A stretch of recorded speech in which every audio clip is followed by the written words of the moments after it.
এই দুনিয়ার পুরো জীবনটা এটা হচ্ছে লালসাময় একটা জীবন, লোভ, মরিচিকা, মায়াজাল। এই মায়াজালে আমরা আটকে আছি, ফলে মৃত্যুর কথা আমরা ভুলে গিয়েছি। পাগলের মতো ছুটছি, আরো টাকা লাগবে, আরো খ্যাতি লাগবে, আরো যশ লাগবে, আরো দাপট লাগবে। আমার এত টাকা দিয়ে কি হবে, এত সম্পদ দিয়ে কি হবে, এত ব্যস্ততা দিয়ে কি হবে তোমার? স্টপ, থামুন, অনেক হয়েছে, আন্না থামুন। Take a rest, take a breath and think about death. Think that you have to go back to your Lord. একটু বসেন না, একটু ভাবেন যে আমাকে চলে যেতে হবে, চলে যেতে হবে। এই কোলাহল, এই ব্যস্ততা, এগুলো থাকবে, থাকবো না আমি। সাইয়েদনা ওমর ফারুক বলেছেন, মুতু ক্বাবলা আন তামুতু, মরার আগে একবার মরো। হাসিবু ক্বাবলা আন তুহাসাবু আলাইকুম, তোমার হিসাব নেওয়ার আগে তুমি একবার নিজের হিসাবটা করো না। কাগজ বের করে একটু লিখো না কি কি ভালো কাজ করছিলা, যেগুলো দিয়ে নাজাতের ওসিলা হতে পারে। 1 2 3, আর কি কি আকাম কুকাম করছো দেখো না, লিখে দেখো তোমার অবস্থাটা কি। মরার আগে একবার মরো। মরার আগে খাটের মধ্যে শুয়ে শটান করে চোখ বন্ধ করে একবার মরার ভান করে দেখেন কেমন লাগে। চোখটা বন্ধ করেন আর ভাবেন আপনি নাই, কি কি হতে পারে ভাবেন। আপনার ছেলে মেয়েরা কান্না জুড়ে দিবে, আপনার প্রাণের স্ত্রী বিলাপ শুরু করে দিবে, বন্ধু বান্ধবের চিৎকার আর মাতম, স্থানীয় এলাকার মসজিদে ঘোষণা, অমুক এলাকার নিবাসী অমুক ভাই অমুকের ছেলে অমুক দুনিয়ায় নাই। সব আত্মীয়রা চলে আসবে, ফেসবুকে স্ট্যাটাস দেয়া হবে, সবাই সবাইকে জানাবে বিকাল 4টায় অমুক হাই স্কুল ময়দানে আপনার জানাজা। ছুটে আসবে, সবাই ছুটে আসবে আপনাকে শেষ বিদায় দিতে, গুড বাই জানানোর জন্য, আল ওয়াদা, বিদায় জানাতে আসবে সবাই। 4 তাকবীর দিয়ে আপনার জানাজা হবে, অশ্রুসিক্ত জানাজায় আপনার বিদায় হবে। কাঠের খাটিয়ার মধ্যে করে কাঁধে তুলে আপনারে কবরে নেওয়া হবে। আগে থেকে খুঁড়ে রাখা কবরটার মধ্যে আপনারে বিছিয়ে দেয়া হবে। বাঁশের কচি দিয়ে তার উপরে মাটির চাপা দিয়ে সব চলে যাবে। ভাবেন না একবার চোখ বন্ধ করে, this is the circle of life, this is the nature of life. এটা সবার হবে, আমার হবে, আপনার হবে। এত মায়া, এত ভালোবাসা কই যাবে? কেউ থাকবে না, সবাই আপনার অন্ধকার কবরে রেখে দিয়ে চলে আসবে। উপরে বাঁশের কঞ্চি, তার উপরে মাটির চাপা, অন্ধকার আর অন্ধকার। এই অন্ধকার যেন শেষ হতে চায় না, শুধুই অন্ধকার, ঠিক কিনা? এজন্য আমাদের চলে যেতে হবে। দাদা গেল, চাচা গেল, মামা গেল, আমাদেরকেও যেতে হবে, জোরে কোন ঠিক কিনা? একদিন মাটির ভেতরে হবে ঘরে মন আমার, কেন বন্ধ দালান ঘর, প্রাণ পাখি উড়ে যাবে পিঞ্জর ছেড়ে।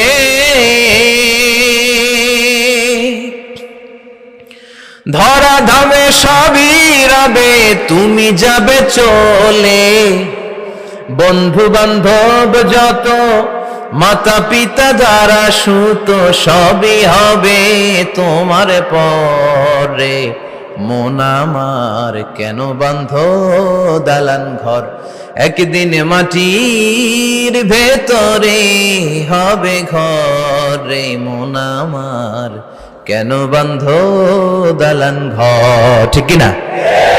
সব করে থাকবে, চলে যেতে হবে আমাদেরকে। এজন্য আখিরাতের কথা যেন আমাদের স্মরণ হয়। বিশ্বনবী বলতেন, নাহাইতুকুম আন জিয়ারাতিল কুবুর, আমি তোমাদেরকে কবর জিয়ারত করতে আগে নিষেধ করতাম, কিন্তু এখন নিষেধাজ্ঞা প্রত্যাহার করে নিলাম। এখন সব সময় তোমরা কবরের সামনে যাবা আর জিয়ারত করবা। কবরস্থানে জানতো বড়ুয়া কৃষ্ণপুরের এই গ্রামের কবরস্থান আছে কোন দিকে? পূর্ব দিকে আছে, গোখরার জলের ওদিকে। যান আপনারা, একটু যাবেন, একটু গেলে আখিরাতের কথাটা স্মরণ হবে। ওখানে ছোট শিশুরা শুয়ে আছে, কিশোর যুবকরা আছে, আপনার মতো তাগড়া যুবক, মুরব্বীরা আছে। এরা এই এলাকায় থাকতো, এরা আকাশ থেকে নেমে আসে না, এই এলাকার সন্তান, আজ নাই। একটা সার্টেন পিরিয়ড শেষে আপনিও থাকবেন না। This is the nature of life, this is the circle of life. ছোট্ট শিশু হয়ে এসেছিলেন, শৈশব, কৈশোর, যৌবন, প্রৌঢ়ত্ব। আগে ছিলেন সিঙ্গেল, বিয়ে করে হয়ে গেলেন ডবল। এরপরে আল্লাহ আপনাকে একটা মেয়ে দিল, এরপরে মেয়েকে বিয়ে দিয়ে শ্বশুর হলেন, এরপরে ওই মেয়ের ঘরে সন্তান হতে নানা হলেন। আর কতদিন? অনেক দিন হলো তো, অনেক লম্বা সময় পেয়েছেন আপনি। Think about death. এবার যাওয়ার কথা ভাবেন। আখিরাতের সামানের কথা ভাবেন, ফিরে যেতে হবে। কি শক্তিশালী যুবক, বার্ধক্য চলে আসলে লাঠি ছাড়া চলতে পারে না। কুচকুচে কালো দাড়ি সাদা হয়ে যায়, দাড়ির শুভ্রতা, বয়সের ভার, রং ধরা যৌবন জং ধরে শেষ, ঠিক কিনা? This is the circle of life. যুবক ভাইরা, এটাই জীবন, চলে যেতে হবে, কেউ থাকতে পারবে না, ঠিক কিনা? এটা রিমাইন্ডার আল্লাহ এই সূরার ভেতরে দিয়েছেন যে তোমাদেরকে ফিরে যেতে হবে, এই লোভ লালসা ছেড়ে দাও। রব্বুল আলামিন বলেন, আলহাকুমুত তাকাসুর হাত্তা যুরতুমুল মাকাবির। ও গোলাম, দুনিয়ার সম্পদ, লোভ লালসা তোদেরকে পাগল বানিয়ে দিয়েছে। এই লোভ পাগলামি কোনোদিন তোদের থামবে না যতদিন না তোরা কবরে ঢুকবি, ঠিক কিনা? কার কথা? আল্লাহ বললেন, দুনিয়ার সম্পদ আর লোভ আর মোহে তোমরা গাফেল হয়ে গিয়েছো। আখিরাতের কথা বেমালুম তোমরা ভুলে গিয়েছো, কিন্তু আখিরাতে তোমাদের যেতেই হবে, কবরের বাড়িতে তোমাদের ঢুকতেই হবে, ঠিক কিনা? যেতেই হবে, আমরা ভুলে যাই। আলহাকুমুত তাকাসুর, অতিরিক্ত পাওয়ার লোভ, বেশি বেশি খাওয়ার লোভ, বেশি বেশি জমানোর লোভ মানুষকে গাফেল বানিয়ে দিয়েছে। এটা মানুষের স্বভাব, আরো চাই আরো চাই, এই স্বভাবটা আছে না নাই? দেখবেন ছোট বাচ্চারা মসজিদের দোয়া অনুষ্ঠান শেষে জিলাপি দেয় না? বড়িয়া কৃষ্ণপুর কি দেয়? আগে বাতাসা দিত না, এখন কি দেয়? জিলাপি দেয়, মিষ্টি দেয়। তো মসজিদের 2-3 গেট থেকে যদি দেয়, ছোট বাচ্চারা দেখবেন এদিক দিয়ে কয়েকটা নিয়ে আবার ওই গেটে লাইন ধরে। ওর হাত হলো ছোট হাত, ওর হাত ভর্তি জিলাপি, আর নেওয়ার জায়গা না, এরপর আরেক জায়গায় লাইন ধরছে, আরো লাগবে, আরো লাগবে, এই আরো আরো আরো চাই। এই স্বভাবটাই মানুষকে কুড়ে কুড়ে শেষ করে দিয়েছে। এত লাগবে কেন তোমার? চাহিদার কোনো শেষ নাই, unlimited demand of human being. যার আছে বেশি তার চাই বেশি, যার সাইকেল আছে তার হুন্ডা চাই, হুন্ডা আছে তো প্রাইভেট কার চাই, প্রাইভেট কার আছে তো প্লেন চাই, প্লেন আছে তো হেলিকপ্টার চাই, হেলিকপ্টার আছে তো ওইটা চাই, ওইটা আছে তো সেটা চাই, ঠিক কিনা? এলাকার মেম্বার যে হয়েছে চেয়ারম্যান হতে চায়, আছে না নাই? চেয়ারম্যান সাহেব এমপি হতে চায়, আছে না নাই? এমপি সাহেব মন্ত্রী হতে চায়, আছে না নাই? মন্ত্রী সাহেব প্রধানমন্ত্রী হতে চায়, আছে না নাই? কিন্তু এই দেশে সুযোগ নাই, কথা কন। এই দেশে প্রধানমন্ত্রী সিলেক্টেড, 2-3 জনের বাইরে কেউ প্রধানমন্ত্রী হইতে পারবি না, ঠিক কিনা? আমার এই জীবনে তো আমি 2-3 জনই দেখলাম। বেগম খালেদা জিয়া, মাননীয় প্রধানমন্ত্রী শেখ হাসিনার ছোট্টবেলা দেখেছি এরশাদকে, আমরা তখন ছোট। তো মানুষের চাহিদার কোনো শেষ নাই, যার আছে বেশি তার চাই বেশি। এজন্য বিষ্ণু বলেছেন, উনজুরু ইলা মান হুয়া আসফালা মিন, তোমার চেয়ে যে খারাপ আছে ওর দিকে তাকাও। ওয়ালা তানজুর মান হুয়া আ'লা মিন, তোমার চেয়ে যে ভালো আছে ওর দিকে তাকায়ও না, তোমার চেয়ে যে খারাপ অবস্থানে আছে ওর দিকে তাকাও। অনেকে নিজের অবস্থান নিয়ে সুখী না, এরকম আছে না নাই? আল্লাহ আমার এটা দিল না রে, ওইটা দিল না রে, পাইলাম না রে, কিচ্ছু হয় না, কি করব জীবনে, হতাশ।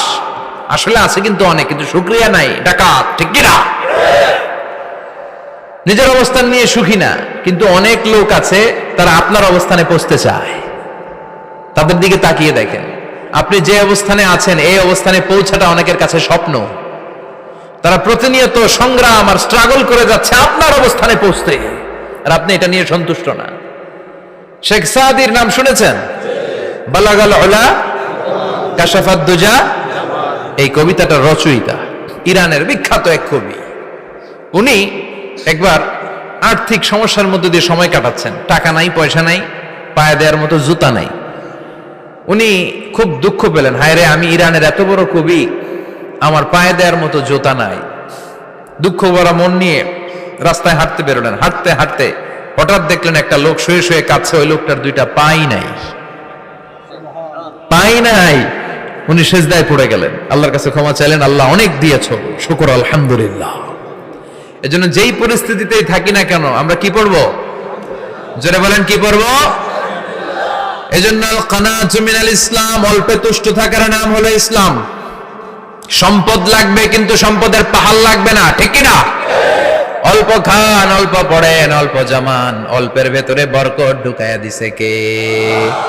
দেখবেন যাদের সম্পদ অল্প তারা সুখী বেশি। জরিপে এটা দেখা গিয়েছে, অনেক সার্ভেতে এটা এসেছে, যারা সম্পদশালী এরা দুঃখী বেশি। এদের দুঃখ বেশি, টেনশন বেশি, খুব স্বাভাবিক। টাকা যার বেশি, রোগ তার বেশি। টাকা যার বেশি, টেনশন তার বেশি। টাকা যার বেশি, ঘরে শান্তি তার কম। আছে না নাই? ঘরের ভিতরে অশান্তি, ছেলে কথা শোনে না, ছেলে টানে গাঞ্জা, মেয়ে করে পরকিয়া। আছে না নাই? স্ত্রী কথা শোনে না, ভালোবাসা নাই, ঘরটা জাহান্নামের টুকরা। রোগ বালাই, এক একটা হসপিটাল বিল পরিশোধ করতে মাসে 5 লাখ 10 লাখ। আছে না নাই? কিছু খেতে পারে না, ডাক্তার একেবারে ডায়েট মেনু বেঁধে দিয়েছে। Diet, very diet menu. এটা এটা এটা এটা কিছুই খাবেন না, শুধু গরু খাবেন না, খাসি খাবেন না, চিংড়ি খাবেন না, খালি ঘাস খাবেন। ইচ্ছে মতো ঘাস খাবেন, মানে ঘাস জাতীয় যত আইটেম আছে সব খাবেন। শাক খাবেন, সবজি খাবেন, সালাদ খাবেন। গরু, চিংড়ি, মুরগি, গোশত, ইলিশ কিছু খেতে পারে না।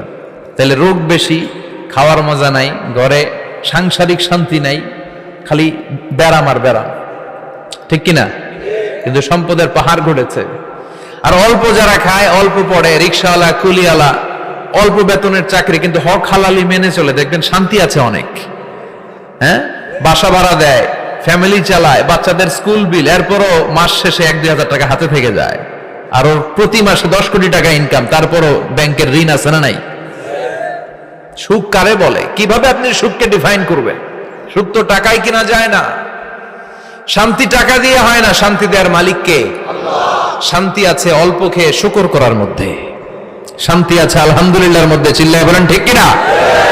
এজন্য অল্প খাবো, অল্প পড়বো, অল্প জামাবো, অল্পের ভেতরে বরকত দিয়েছে কে? দেখেন, ধনী ভাইরা খেতে পারে না, কিন্তু রিক্সাওয়ালার কি সমস্যা হয়?